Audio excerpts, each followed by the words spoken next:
Asikubingelele sikamukele kuyona nge-channel yithi ingosi yethu la suke sikulethela khona abaholi noma abalaphi bendabuko abantu abasenza amakhempisini. Namhlanje na sisesigodlweni noma sisendumbeni kaMkhulu Ndabezitha yona esobe sikhuluma naye namhlanje ukubheka nje uhambo lwakhe ekutheni agcine ethwasile egcine esenza amakhempisini. Namhlanje asikubingelele siphinde sikamukele Thosa. Ngifuna usithathe usibeke la ukuthi uhambo lwakho ngamafuphi ukuze ubothi unobizo ubone kanjani mhlawumbe impawunyana nje ezimbalwa ezezwa bothi ngathi nginobizo. Thosa Mkhulu. Ubizo lwami kuba ukuthi kwaba ukuthi notice sengiye emntwini ngiyohlola but nje bengiba nenkinga zokuthi angizwani nomndeni angizwani nabantu ngithanda ukuhlala ngedwa ngithanda ukusebenza umsebenzi womzimba. Sebenza amadoda.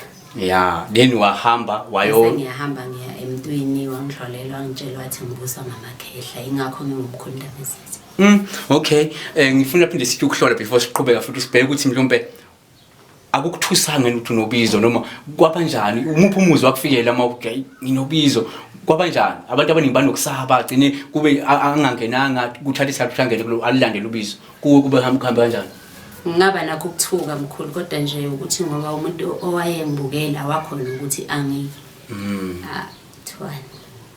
wakhona ukuthi akweluleke ukuthi lento lo asibukulwane uyafana nje nabanye abantu and wachaza ukuthi ke nakho kuhlukene kukaNengivele ukhona lokho ukuthi kufanele uhlale ufake ubuhlale ezandleni khona ukuthi ungafaki ubuhlale ezandleni ube inyanga nje njengami mina ngoba buhlala ungafaki but umsebenzi munye. So wena wenze njani ke asiphinde sikhuluma ngalo ukungafaka ubuhlalo abantu abaningi ngiyaqala vele into yenza ukuthi basabe yilo ukuthi ufuna gqize ikhumba fanele ubuhlalo so wena nenze njani nihambele naphahla netshela abantu abadathi no uMkhulu Ndabezitha yena ufisa ukuthi elilandele ubizo kodwa ucela ukuthi mhlawumbe kube nezinye izinto angazenzi mhlawumbe wenze njani. Mkhulu ngacontrol lawo umkhulu ushuthi bengiphahlile ukuthi ngiyavuma ngoba wathi umkhulu ufanele ngiyovuma lo wayengithwasisa ngahamba ngenza ke lokho kufanele emsamo ngavuma ngakhombisa ukuthi ngiyamukela konke ke wangichazela ukuthi ayikho into azangitshela yona yena mina kufanele ngitshelwe umkhulu wami ila kwacala khona ke kwaqoqeka ke nasemaphusheni. So usongenile ke laphana ke kuthiwa sephehlweni na kokuthatha isingakanani ukuthi uphothule kwaba unyaka isesikoleni se-university impela inyanga ezi-3 I'm sure yebo nenyanga ezi-3 ngoba kwaba unyaka nje ogcwele kwase kuba inyanga ey'thathu lesithathu phela ngaphuma ngayonke kodwa ngokuhlukana ke kuyo kwamakholeji ke asebulapheni bendabuko ngancwamba ngina 6 months kushuthi ngakhombisa ukuthi sengiyakhona ukwenza izinto neni-ke ngase ngiyaphothula ke sengiceda unyaka nenyanga. Manje la mina ngifuna ukuthola ukuthi since ungenile uqhubeka nomsebenzi kukhona nokuyisoldiers mhlawumbe kuba ngilandelanga ubizo mhlawumbe impilo yami ngabe silapha ya noma unelisekile nje ngendlela izinga lempilo lihamba ngakhona.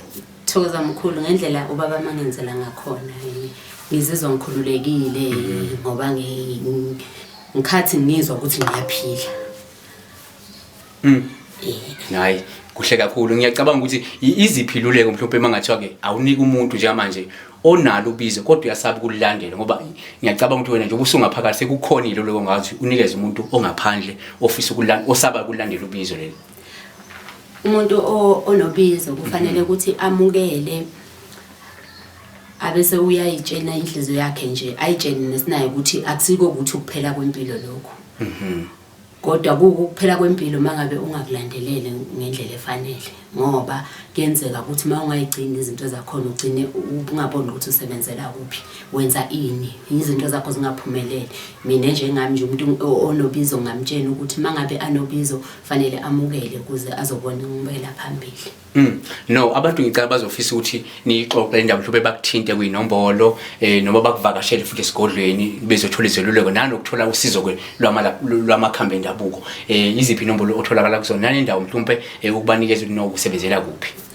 Thokoza Ikhehla lami mina ngisebenzela eMangosuthu Eastern number is 10588 inamba zami zocingo ithi 072 94 92 408 Mkhulu Ndabezitha loyo. Nice, siyathokoza. Ngicabanga ukuthi ke nawe mbukeli uzwele la emasikhuluma noMkhulu Ndabezitha ukuthi ungumelaphi wendabuko futhi uwenze isikhathi eside kusho ukuthi ukuhamba uyofunda lapha ufunde isikhathi esingangonyaka nezinyanga ngaphezulu. Umuntu umkantshubovu kulomsebenzi lo wamakhambi esintu nanokuhlola ukubhula izo zonke into azenzayo lezi ungakwazi ukuthi umvisite nomvakashele mangukuthi uyafisa ukuthi akusize.